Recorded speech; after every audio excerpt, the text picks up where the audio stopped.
Buenas tardes.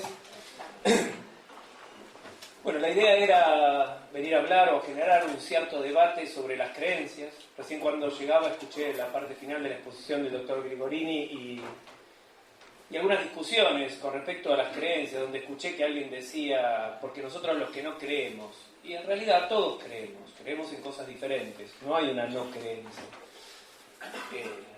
Un poco la idea era esto, era hablar también cómo se aborda el problema de las religiones o particularmente de las creencias desde el punto de vista de la psicología, no de la filosofía. O sea, generalmente se ha confundido al abordaje de la religión que se hace normalmente desde la filosofía, donde se hacen todas esas preguntas y por qué Dios y por qué lo necesitamos y qué hay después de la muerte. Es una serie de preguntas que tienen que ver sobre la trascendencia del hombre, están siempre estudiadas desde el punto de vista de la filosofía. La idea era traer una imagen de, bueno, ¿qué es lo que hace la psicología con respecto a la religión? De hecho, desde el punto de vista de la psicología es bastante novedoso con respecto al estudio de las religiones y es bastante escueto. O sea, en realidad se inició en el año, a principios del siglo XIX, con algunos trabajos de James y más adelante tuvo algunas explicaciones desde las corrientes clásicas de la psicología, como el psicoanálisis, ¿sí? Que a mediados del siglo pasado lo vinculaba a una serie de teorizaciones que tenían que ver sobre cómo funcionaba la mente. Entonces, en base a esas creencias sobre el funcionamiento de la mente, desarrollaban una idea de la religión, o la religión tenía que ver con el nombre del Padre. Era una teorización particular. Hoy, 50 años después, tenemos una visión diferente. La psicología ha evolucionado, la psicología, vamos a ver ahora, o por lo menos los que hacemos psicología queremos considerarla una ciencia básica. El objetivo de la psicología es tratar de explicar y predecir el comportamiento. Y lógicamente es tratar de constantemente ir teniendo un pensamiento crítico sobre nuestras propias creencias de cómo funciona la mente, ¿sí? Lamentablemente es un campo muy fértil también para los dogmas la psicología. Muchos psicólogos se vuelven dogmáticos, terminan creyendo que lo que creen es la verdad, lo transforman en una verdad absoluta y lo defienden aún más allá de las evidencias que demuestran que no se puede sostener. Bien. Yo traje dos frases interesantes. Una era la de Feuerbach, ¿sí? Desde el materialismo, planteó una idea muy interesante, que era que el hombre concibe a Dios como fuente de satisfacción de deseos y necesidades, proyecta lo mejor de sí mismo y luego se aliena de él. Es la base sobre la cual después Marx habla de la alienación económica o material, pero era una alienación espiritual. Era lo que se llamó la antropomorfización de Dios. De alguna manera era darle forma humana. Era la idea de que el hombre creaba a Dios, de que Dios no tenía una existencia por sí mismo. Era una idea bastante revolucionaria en el momento en que la planteaba. Y de hecho, bueno, después no lo quiso nadie a Feuerbach, ni siquiera los materialistas, o sea, terminaron denostándolo. Sin embargo, esta fue una idea muy interesante que pateaba el tablero con respecto a las religiones, ¿no? Y planteaba una idea muy, muy interesante que sí tenía que ver con algo que muchas personas, o sobre todo las personas que se movían en el campo de la ciencia, tenían intuitivamente, de que la idea de Dios era producto de la mente humana, era producto de sus propias necesidades. De la misma manera, mucho después, Jethro Tull, en su disco Aqualung, en sus mandamientos pone: en el comienzo el hombre creó a Dios y le dio poder sobre todas las cosas, lo que de alguna manera seguía reflejando ese mismo pensamiento. Bien, ¿qué es la religión? La religión, desde el punto de vista técnico, ¿no? Es un elemento de actividad humana que se compone de creencias y prácticas sobre cuestiones de tipo existencial, moral y sobrenatural, que se articulan en torno a la naturaleza de las fuerzas y configuran el destino de los seres humanos. Nosotros hablamos de religiones para hacer referencia a formas específicas de este fenómeno religioso que comparten los diferentes grupos humanos. Hace referencia tanto a lo que creemos como a las prácticas que nosotros tenemos. De hecho, configura un conjunto de creencias, ¿sí? El próximo, por favor. Bien. Obviamente que no podemos de alguna manera, ¿sí?, así porque sí, o tal vez al no creer en un Dios, denostar la importancia que ha tenido la religión en la formación social. Sabemos que la religión de alguna manera ha servido, para algunos mal, para otros bien, pero que ha tenido un valor con respecto a establecer normas morales o de alguna manera controlar el orden social o de alguna manera responder preguntas que los seres humanos tenemos con respecto a muchas cosas. O sea, uno de los problemas fundamentales de la gente es cuando va al consultorio, por ejemplo, de un psicólogo, no le interesa demasiado al principio cómo hacer para curarse, sino que su pregunta clásica es ¿por qué me pasa esto? Todos estamos permanentemente buscando las causas de las cosas. Hay un principio de causalidad natural en el pensamiento humano que hace que necesitemos respuestas, que vivir sin respuestas con respecto a algo nos haga demasiado mal o nos produzca una sensación de ansiedad o de angustia.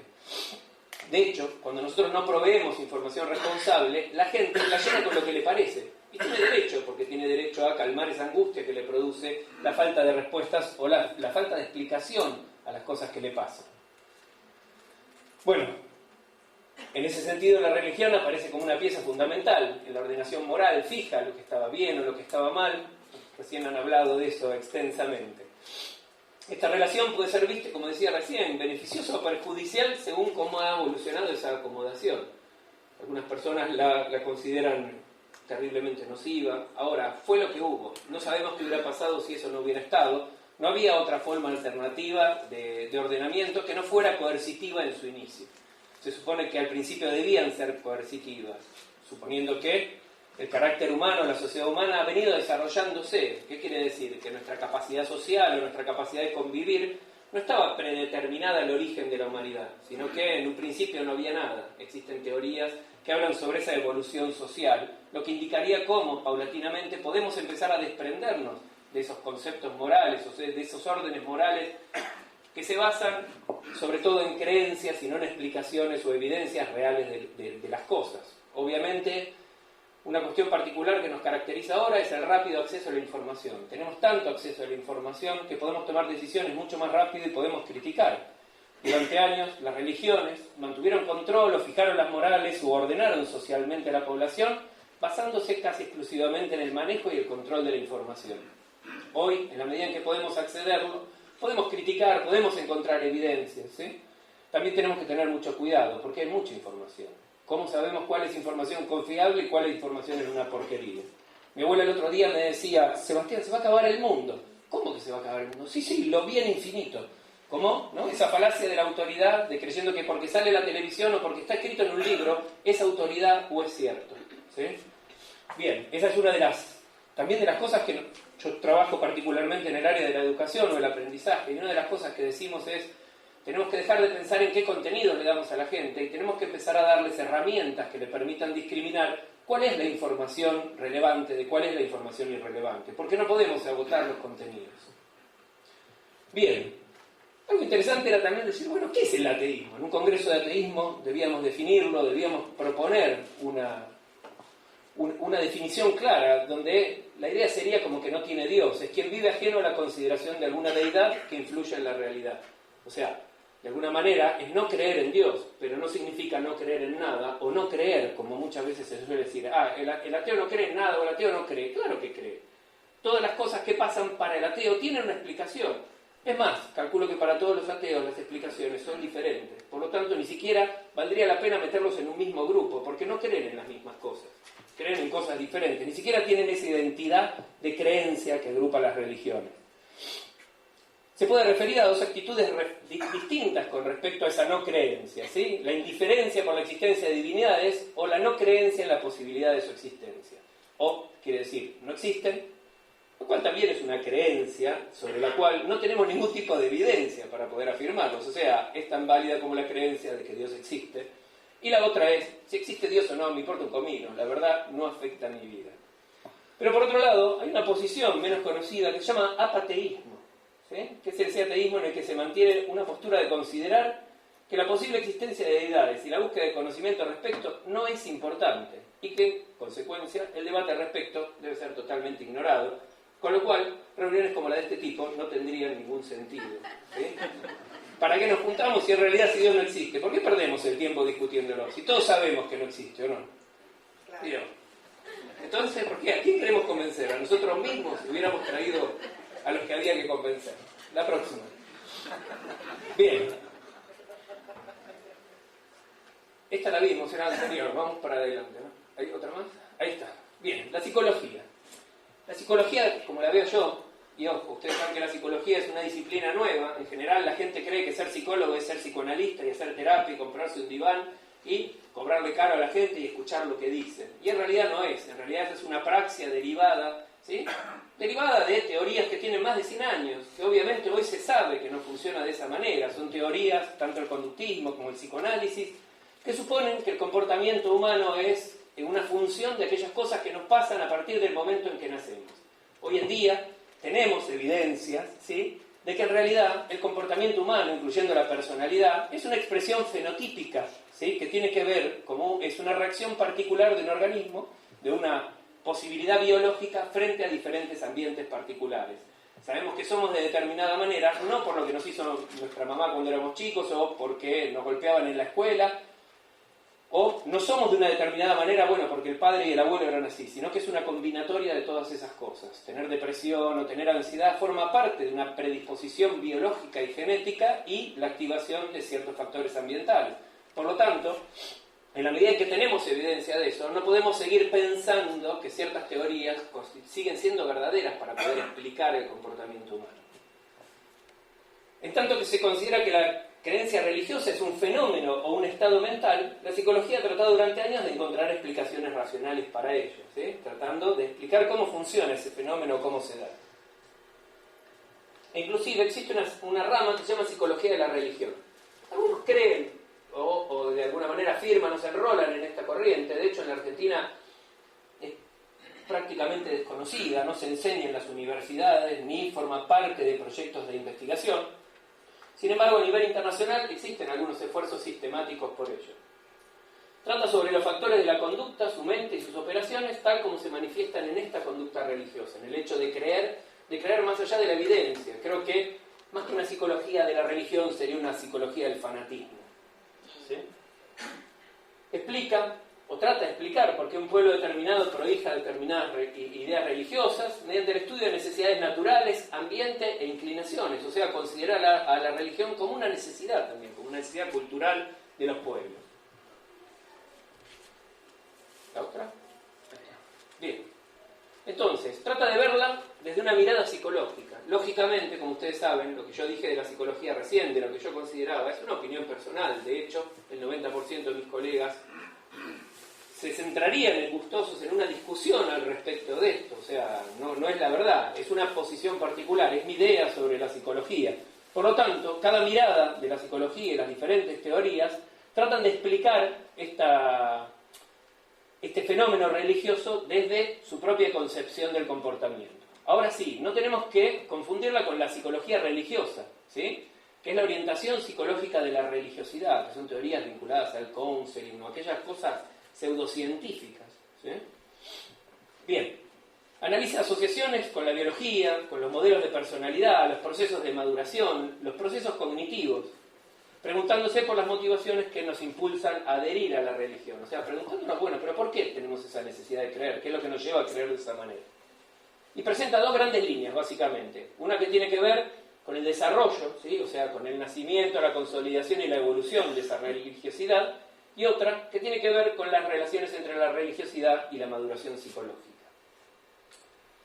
Hay un modelo muy particular que dice que la religión es una manera o una herramienta de afrontar el estrés, ¿sí?, que creer en algo es una manera de evadir o de afrontar determinados problemas. Hay mucha gente que dice, y si Dios quiere, nos va a salir, y vamos a ver, Dios proveerá. O sea, mucha gente acepta de muy buena gana, ¿no?, y se queda tranquilo también con la idea de que, bueno, y ya veremos, Dios dirá, en realidad el destino está escrito, en realidad no depende de mí, sino que depende de otra cosa. Es una manera que algunos la tachan de ignorancia, ¿sí?, sin embargo que produce mucha tranquilidad, la felicidad del ignorante, ¿no? Lamentablemente el que no cree en esas cosas enfrenta problemas existenciales.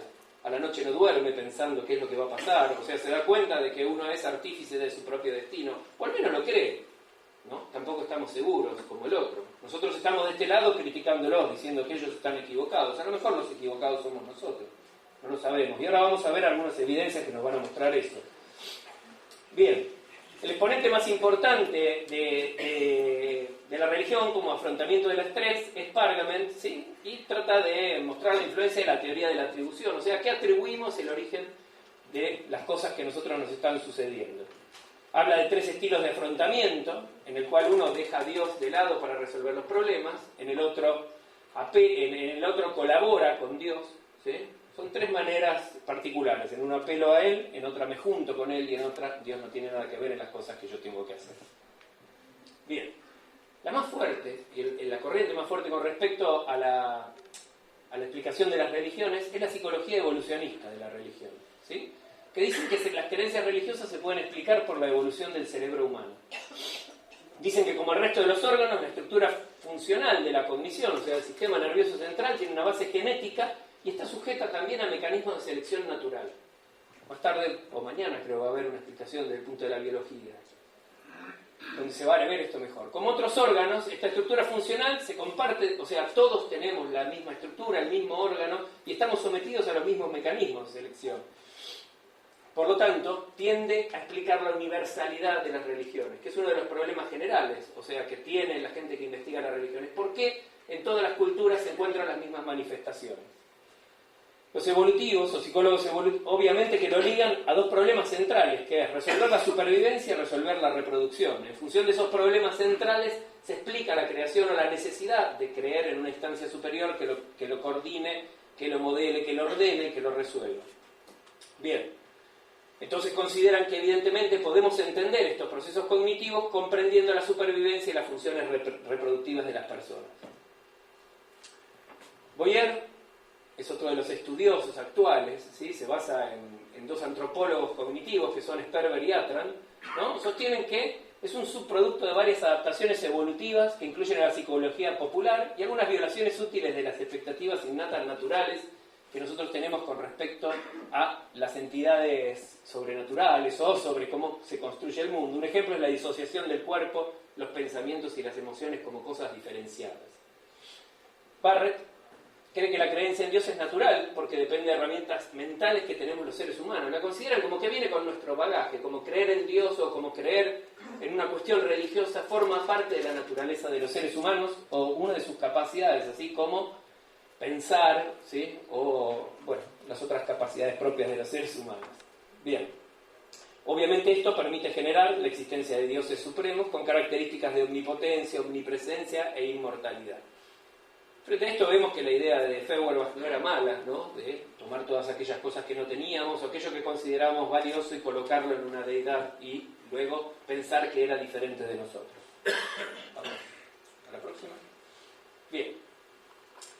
Existe un acuerdo entre los científicos cognitivos que la propensión a creer en relaciones se desarrolló tempranamente. Sin embargo, hay un desacuerdo sobre cómo se desarrolló dentro de la psicología evolucionista, que es una rama muy particular, ¿sí? Algunos consideran que es debido a la selección natural y le dan, de alguna manera, una cierta ventaja evolutiva. Hay estudios polémicos que demuestran asociaciones, correlaciones positivas entre la gente que practica la religión, la salud y la longevidad. O sea, hay ciertos estudios metodológicamente discutibles todavía hoy que demuestran de alguna manera que las personas que van a la iglesia o que creen en algo viven más que la gente que no. De mecanismos psicológicos que se desarrollan para obtener una ventaja evolutiva. Sin embargo, no le da ninguna ventaja evolutiva a aquel que cree. O sea, las personas que creen en la religión, de hecho, aparentemente no tienen ventajas evolutivas sobre aquellos que no lo creen. La pérdida de la función. Y después tenemos una tercera o una última, digamos, área vinculada a la psicología, que es la neuroteología, también llamada bioteología o neurociencia espiritual, que está tratando de encontrar las actividades neuronales que se relacionan, ¿sí?, con las experiencias religiosas. ¿Qué hacen? Buscan a personas, las exponen o generan que tengan experiencias religiosas y toman fotografías o imágenes de su funcionamiento mental bajo el supuesto de que se encuentran relacionadas, de que aquellas personas que tienden a creer tendrían estructuras cerebrales diferentes de aquellas personas que no creen, que en realidad que creen en otras cosas diferentes. Bien, sostienen estas ideas y bien, hay una correspondencia, en realidad es bastante nueva. Ustedes saben que las técnicas para poder visualizar las resonancias magnéticas funcionales son bastante nuevas y todavía no tienen demasiadas evidencias. Pasado esto, vamos a hablar un poco de razonamiento. O sea, las religiones tienen una parte de conocimiento exotérico y esotérico. El exotérico es el que es compartido, es público, es inteligible, es accesible y de alguna manera también es demostrable. El esotérico es el que generalmente nosotros criticamos, ¿sí? Es la parte discreta, secreta, críptica, a la que solo se accede formando parte de determinados estamentos dentro de una propia religión. La próxima. Y entramos al modelo de las creencias. O sea, era la base. Más allá de cómo lo estudia la psicología, el interés que teníamos era discutir la creencia. Todos hablamos de creencias, todos creemos. En realidad es uno de esos términos que forman parte del bagaje popular. Todos sabemos lo que es creer. Tener fe también es creer, ¿no es cierto? Se diferencia del saber. ¿Cuál es la diferencia fundamental entre creer y saber? En que para saber nos valemos básicamente de un método científico y buscamos evidencias que pueden ser compartidas por otras personas, no que las vemos nosotros solos. Obviamente decimos que es un mecanismo que crea la mente como adaptación al medio. Si es como adaptación al medio es porque tenemos una necesidad, ¿sí? Que puede ser natural o social para poder satisfacerla, ¿sí? Casi todas las teorías psicológicas entienden que el desarrollo y la evolución de los seres humanos deviene de esa necesidad de adaptación. Frente a problemas que tenemos, ¿qué hacemos? Nos adaptamos, producimos modificaciones en el mundo externo o nos modificamos nosotros mismos. Se refiere a la interpretación de un contenido cognitivo, de un hecho, que es real o es imaginario, de los cuales se desconoce o no se exige justificación o fundamento racional. Para creer no tiene que haber eso. Es como todos dicen, una cuestión de fe. La creencia entonces es fundamento de un conocimiento como verdad o como pauta de acción, como moral. Bien, lógicamente un conjunto de creencias, ¿sí?, lo que una serie de personas comparten, se constituye en lo que nosotros llamamos un dogma, ¿sí? O sea, genera una moral necesaria para poder sostener al grupo y para todas esas creencias que son compartidas. Vamos a ir un poco más rápido. Bien, las creencias pueden tener o no bases empíricas. Ahora, hay un grupo particular de creencias, que son las creencias religiosas, ¿sí? Se basan en dogmas, no se basan en otro tipo de cosas. ¿Por qué? ¿Qué sé yo? Yo puedo creer que mi vecino le mete los cuernos a la mujer, y no es una creencia religiosa, no está vinculado a un dogma, sino que está vinculado con una percepción particular que puede no ser compartida por los demás, y por lo tanto puede ser verdadera o no. En este caso, hay dogmas, y por lo tanto no tienen base empírica, lo que las hace opuestas a la ciencia, que en realidad se construye en base a datos obtenidos mediante métodos experimentales o cálculos que son muy precisos, y que nos hacen creer que esa es la verdad. Sin embargo, yo recién comentaba con algunos y decía, hace 20 años, cuando yo estudiaba psicología, estábamos convencidos que las teorías que explicaban el comportamiento humano eran la verdad y eran bárbaras. Hoy, 20 años después, las denostamos y decimos, es una porquería. ¿Cómo creíamos eso? Sin embargo, hace 20 años estábamos convencidos e inclusive lo considerábamos conocimiento válido porque era científico. Sin embargo, 20 años después descubrimos que no era tampoco. O sea, lo que muestra lo endeble, que es el tema de las creencias, y lo endeble, que es la diferencia entre una creencia real y un conocimiento científico. Muchas veces tratamos de separarlos casi artificialmente y de convencernos de que el conocimiento científico tiene ese valor de verdad casi absoluta, y sin embargo es muy relativo. Por lo tanto, tenemos que tener también mucho cuidado, porque si no, podemos terminar siendo una especie de religión científica también, de lo cual creo que va a hablar después Fernando. ¿No? ¿No era de eso? Bien. En esto estábamos planteando un poco lo que decía. Creer que Dios no existe también implica una creencia. O sea, una creencia por negación. Implica creer en otras cosas. De alguna forma es una formación, una afirmación. De alguna forma tampoco constamos o no tenemos evidencias científicas o empíricas de su no existencia, sino que lo que hacemos desde el punto de vista científico es refutar aquellos intentos sistemáticos de las religiones por demostrar que sus creencias tienen valor científico. ¿Sí? Bien. La ciencia no ha conseguido encontrar esas evidencias que nieguen de forma concluyente la existencia de Dios. Sin embargo, refutó, como decía recién, de manera sistemática cada uno de esos intentos que proveen evidencias científicas. O sea, la religión trata permanentemente de convencer generando cuestiones científicas, que terminan siendo peores. ¿Por qué? Porque son tan manipuladas, tan poco transparentes, que hacen que dudemos mucho de sus intenciones y que cada día creamos menos en ellas. La próxima. Bien, la necesidad de las creencias religiosas. Volviendo a la idea de que una creencia es un modelo creado por la mente como adaptación al medio para satisfacer una necesidad, cabe preguntarnos, ¿cuál es la necesidad de creer en un ente o una instancia de orden superior, omnipotente, omnipresente e inmortal? ¿Por qué necesitamos creer en la existencia más allá de la muerte? ¿Por qué necesitamos creer en Dios? ¿Sí? Tal vez nosotros no, pero tal vez los seres humanos sí. ¿Por qué existe esa necesidad?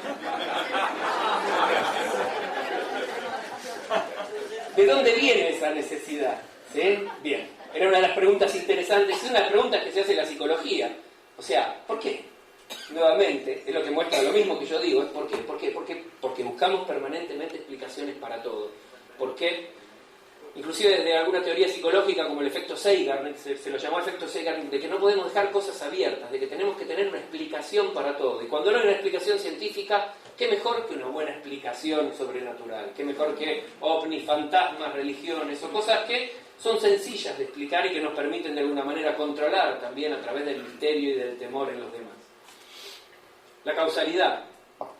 Entonces, para entender la necesidad de las creencias religiosas, tenemos que entender la necesidad humana de la causalidad. La causalidad en la filosofía parte del hecho de que todo suceso se origina por una causa. Ahora la filosofía lo que hace es rescatarlo de una realidad, del funcionamiento natural de los seres humanos, de la lógica de su mente humana, ¿sí?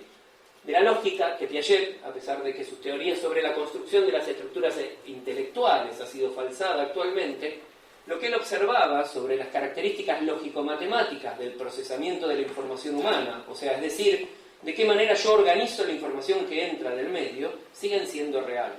O sea, organizamos de una manera lógica la información, de acuerdo a reglas y principios lógicos que asumen básicamente que todo suceso se origina por una causa. De ello deriva la necesidad de la mente humana de explicar o encontrar causas para todo y cada uno de los eventos. Él dice, en algo tal vez algo complejo, que la deducción causal equivale a fusionar la modificación física o lo que pasa con los objetos con la transformación operativa, que es lo que yo hago con eso que estoy viendo adentro de mi cabeza, subordinando lo real, o sea, lo que está ahí, a lo posible. Lo posible es lo que yo puedo imaginar como cosas que podrían suceder, y a conferir a las generalizaciones de las relaciones legales reales un carácter de necesidad o de probabilidad en función de esa subordinación. Una idea interesante que de alguna manera justifica la necesidad que tenemos de encontrar causas absolutamente para todo y, básicamente, de generar creencias de manera permanente y constante. Y generarlas es mucho más fácil sin esfuerzo. O sea, generar un conocimiento científico requiere mucho tiempo, mucha sistematicidad, mucho dinero, ¿sí? Y mucha paciencia. En cambio, generar una creencia no requiere absolutamente de nada, es automático. Y a mí se me ocurrió. ¿Y por qué no? Tienen que demostrarme lo contrario, ¿sí? Ese es el trabajo también del científico. La próxima. Necesitamos causas, explicaciones para situaciones que continúan inexplicadas por la ciencia o en las cuales no creemos demasiado. La simplicidad que implica considerar que la voluntad de Dios es explicación suficiente, utilizada por las religiones para abordar problemas complejos como la vida, la muerte, la moral, es más fácil de aceptar que la duda, ¿sí? La duda es lo intolerable, la duda es lo que genera ansiedad, la duda es lo que genera nerviosismo, la duda es lo que genera malestar en las personas. El creer que no hay nada, ¿cuántas personas consiguen? Si alguien mira a las religiones, la mayoría de ellas son teístas, con excepto de 2 o 3. Sin embargo, todas ellas plantean que hay algo más allá después de la muerte. Para los seres humanos, entender que la vida es finita, que se acaba, que es un proceso que tiene un final y que después no pasa más nada, es una idea intolerable. Por eso constantemente también encontramos una explicación interesante de por qué crear religiones. No tanto por el Dios, sino porque de alguna manera me permiten creer que si yo hago las cosas bien en esta vida, en la próxima que va a venir, que nadie sabe cómo es, con seguridad también me va a ir bien. Bien, también es sencillo suponer que las cosas malas nos pasan no porque hacemos mal las cosas, sino porque alguien así lo quiso, poner los locus de control de forma externa. ¿Sí? Es pensar, no, yo no tengo la culpa, en realidad esto me pasa porque, bueno, la culpa es de los demás, la culpa es suya porque piensan estas cosas. Podemos suponer que el ser humano ha hecho uso de las religiones para encontrar sentido a su existencia y para dar trascendencia y explicación al mundo, al universo y a todo lo imaginable. La fe. ¿Qué es la fe? En realidad la fe es una creencia religiosa, ¿sí? Se refiere a la totalidad de creencias, principios y pensamientos. Una persona que sigue una religión es llamada fiel de esa religión. Hay una sinonimia entre creencia y fe, a pesar de que personas como Marcel afirman que la creencia es un mero creer y la fe es un creer en algo. ¿Sí? La próxima. Concepto de Dios. Hay una tendencia general que indica que las expectativas intuitivas de la mente interfieren en la representación de los seres divinos, incluso al punto de contradecir la creencia teológica explícitamente sostenida. Se han hecho numerosos experimentos en los cuales se le pide a alguien que describa a su Dios, y en esa descripción violan los preceptos y los conceptos de esa teoría, o sea, demostrando que la representación interna que tienen de Dios generalmente no se corresponde nunca con la de la religión que ellos abrazan o que adoptan. Se ha observado, ¿no?, en muchas investigaciones, sobre todo la idea de un Dios antropomorfo, omnipotente y omnisciente. Próxima. Pareciera que es posible pensar la idea de la religión como un constructo creado con el hombre, entonces, necesario para tolerar la idea de la muerte, para proveer explicaciones y como un método para regular el comportamiento social, de alguna manera lo que nos anticipaba Feuerbach. Y aún no tenemos evidencias que permitan afirmar que Dios no existe como tal, sino que es una creación del hombre. Y por lo tanto, esta es tan solo otra creencia, y creo que eso tiene que ver con una cuestión de tolerancia, de entender que el hecho de no creer en Dios no implica que nosotros tengamos la razón y que los demás sean una manga de giles. En realidad, implica la idea de tolerar y de aceptar que cada uno tiene derecho a creer en lo que quiere, ¿sí? Lo que los otros no tienen derecho es a tratar de imponernos esas ideas como si fueran verdad, de la misma manera que nosotros tampoco tenemos el derecho a rogarnos la verdad y a decir, ustedes están equivocados, Dios no existe. No. Estamos enrolados de alguna manera en tratar de encontrar evidencias que nos permitan de alguna manera discriminar esta pregunta y darnos cuenta realmente si Dios existe o no. No es que nosotros no querramos que Dios no exista, no lo creemos, nos parece que no hay evidencias suficientes, ¿sí? Sin embargo, trabajamos justamente para tratar de dilucidar estos problemas de una manera diferente, para no quedarnos en una creencia, para no opinar, porque si no, no habría nunca un conocimiento compartido que nos llevara a algún lado. Y esto era lo que yo quería presentarles. Muchísimas gracias.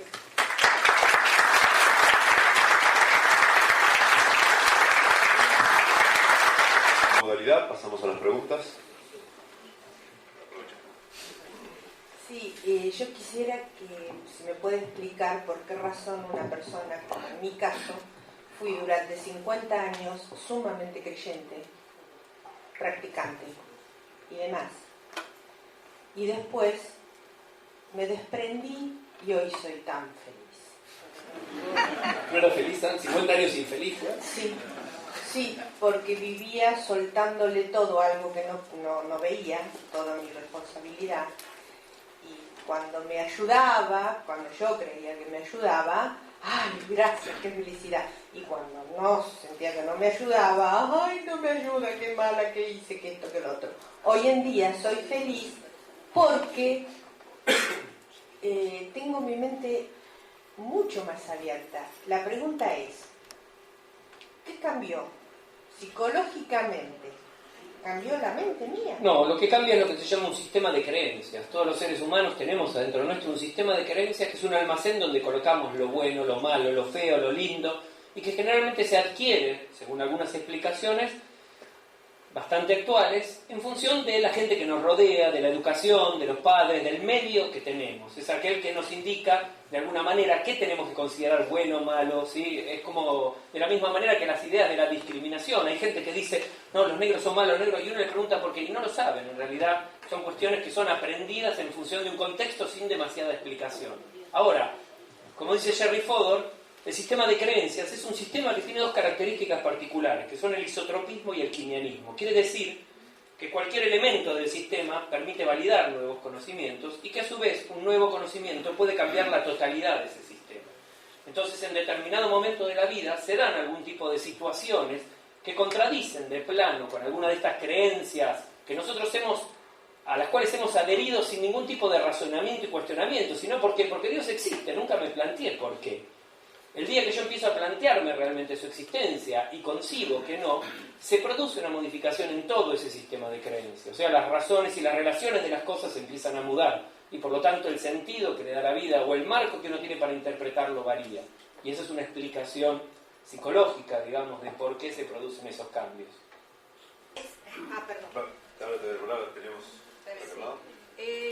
Cuando hablaste de psicología religiosa, nombraste Husserl.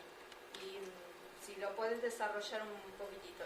Y hay tiempo, esto de que se habla de la dicotomía, sería, entre emoción, pensamiento y cuerpo.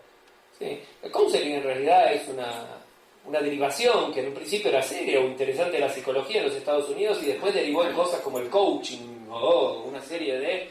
Es como el entrenamiento que alguien tenía, se vio que mucha gente compartía muchos problemas. Y todo lo que dijeron, pero si todos tienen los mismos problemas, vamos a hacer una serie de recetas para dárselo y entrenar a una serie de personas para que den respuestas a ese tipo de problemas, lo cual derivó en una máquina así de hacer chorizo después de la psicología que fue totalmente desvirtuada y que perdió rápidamente el valor que podía tener. O sea, nuevamente, la psicología se transformó en una praxis y dejó de ser una ciencia. No les importaba encontrar o explicar por qué el comportamiento, sino manipularlo de alguna manera.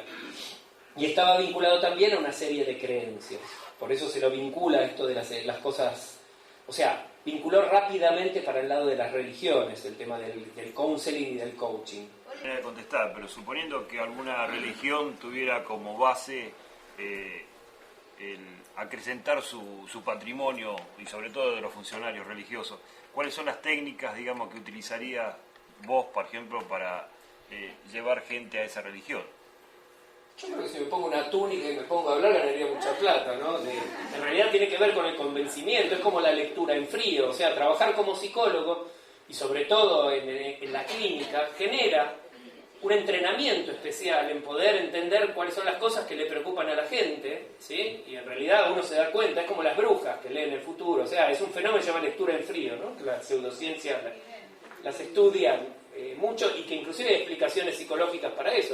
De hecho, es apelar a las necesidades básicas de la gente. De alguna forma, yo creo que la religión que mejor se ha adaptado es la evangelista. O sea, han bajado las necesidades puntuales y reales y concretas de las personas y por eso tienen gran cantidad de adeptos. ¿Por qué? Porque proponen soluciones concretas a las cosas que a ellos les pasan. Obviamente que son soluciones, ¿sí?, parciales y particulares, pero yo creo que si quisiera ganar dinero iría por ahí. A mí la verdad que me hace un poco de ruido la frase que vos dejás ahí como conclusión. Para eso la dejaste seguramente. Digamos, para los que, como yo, creemos que la religión en todo caso es una superstición evolucionada. O primitiva también. Sí, bueno, digamos, yo creo que la función, o creo, estoy convencido, para usar tus palabras, de que la función de la ciencia no es probar la inexistencia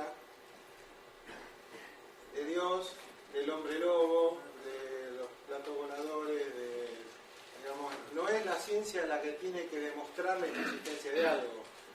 Por lo cual...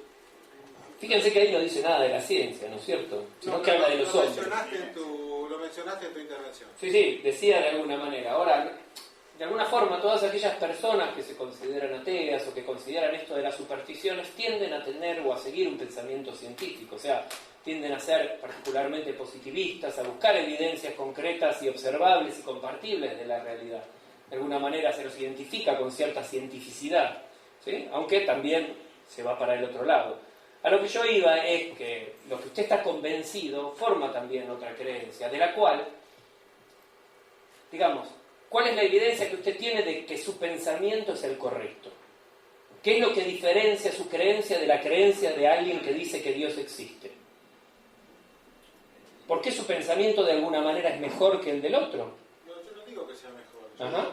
Sobre todo la tolerancia, el aprender a vivir con todos los demás. Y era plantear el tema de, señores, no es nuestra tarea. Nosotros no tenemos que probar nada, nosotros no tenemos que discutir nada, y nosotros tampoco tenemos que aceptar que Dios existe porque a alguien se le ocurre que Dios existe.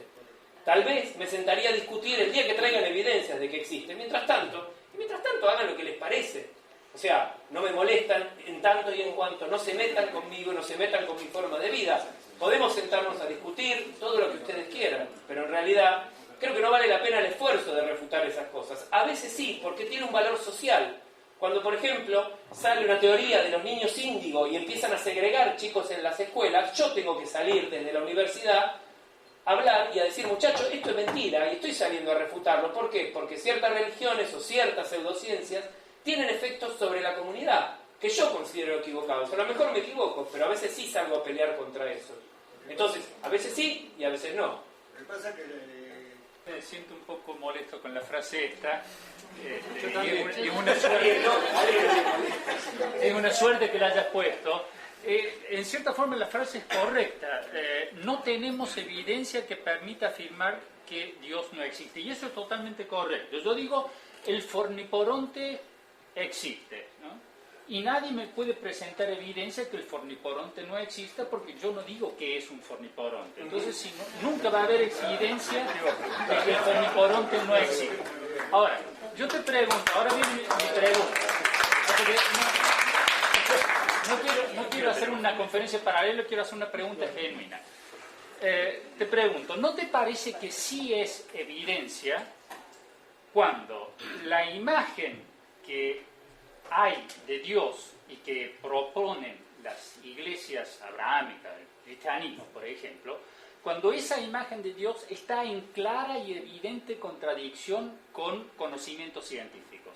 Eso para vos no sería una evidencia secundaria, no directa, pero una evidencia secundaria. Una evidencia real de que en la iglesia hay un montón de cosas que resultan contradictorias, pero que de manera general no niegan la existencia de Dios.